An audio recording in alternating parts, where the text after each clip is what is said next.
All right, everybody, coming back to you with a crock-pot recipe. Here we got all the items that are gonna make my creamy chicken soup, and I'm gonna take you through it step by step. Step one is a quick process. Started by turning the crock-pot on high because it will take time to warm up, so I might as well have it starting while I cut the potatoes into cubes. I did the same with the cream cheese. Put the chicken right out of the bag. I will be adding half of the dry ranch seasoning for now, half of the cheese. We're gonna add all the onions and garlic. I'm gonna empty out that bone broth, and I'm gonna keep the spinach and the bacon for later, once the recipe has cooked for a while. But this whole first step prep only took 15 minutes. 2.5 hours later, the chicken is fully cooked. I shredded it using these 2 forks. Here we got the rest that I'm going to shred as well and place it all back in that crock pot that's still on high. The shredded chicken has been added back to the crock pot. I made sure to mix everything well together. I'm gonna end up adding the rest of my items. So the cheese and the ranch dip seasoning that I had left over. I will be putting this whole bag of bacon that I cut into pieces.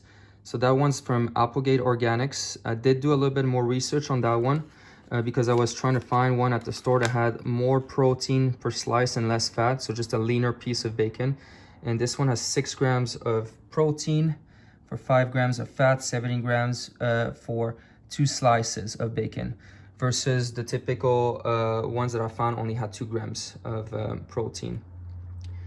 And here I've got the spinach that I'll be adding to the crock pot as well. So I'm adding about half of this big tub of spinach right there. Put it all in the bowl so you can have a visual of it. And I'll be letting that cook for another hour and it should be ready. Here we go. 4.5 hours later and the whole recipe is ready. Honestly, most of it is the prep time, 15 minutes, switching a few things around like you've seen. And it's ready. You can be doing plenty of other things while it's cooking. And now, time to enjoy.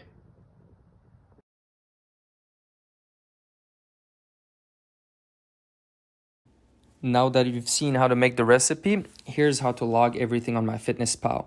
So you'd go under Create a Recipe, and then you simply add all the ingredients one by one in the amounts that you're having them. So here you have the breakdown of all the items that were part of the recipe. You can see how many calories each item is. And if you really wanted the whole breakdown per item, you can click on it and see what each item brings in detail.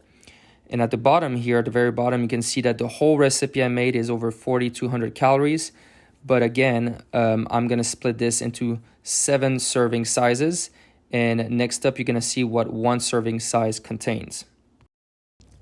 And as promised, here's the breakdown of the macros and micronutrients for 1 serving.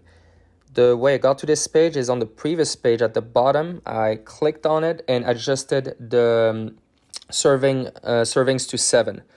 I was playing with it at the beginning to find an amount of servings that was going to get me around 5 to 700 calories, and 7 servings was the right amount. Like I said, you can see how many calories, protein, fats, and carbs are in this serving size. You can also see micronutrients like sodium, right? Some people have to watch their sodium, especially people with hypertension.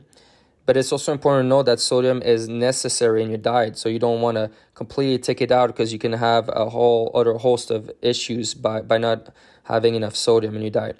Now, I'll point out that this recipe is on the higher side, especially for a home-cooked meal. It's almost at 1,000 milligrams. Some of the items like the broth, the cheese, and the ranch deep mix are high in sodium. So if you wanted to manage your sodium, you would put smaller portions of those specific items or find substitute that have less salt. On the other hand, if you're eating out, for example, BJ's as a specific example, their fish and chips has 3,600 milligrams of sodium. Their oven roasted mahi tacos has 2,600 milligrams of sodium. So we're talking double, triple what you see here. So sodium can be really an issue for people that are eating out most of the time. But again, if you're cooking most of your meals at home, you should be just fine on that side.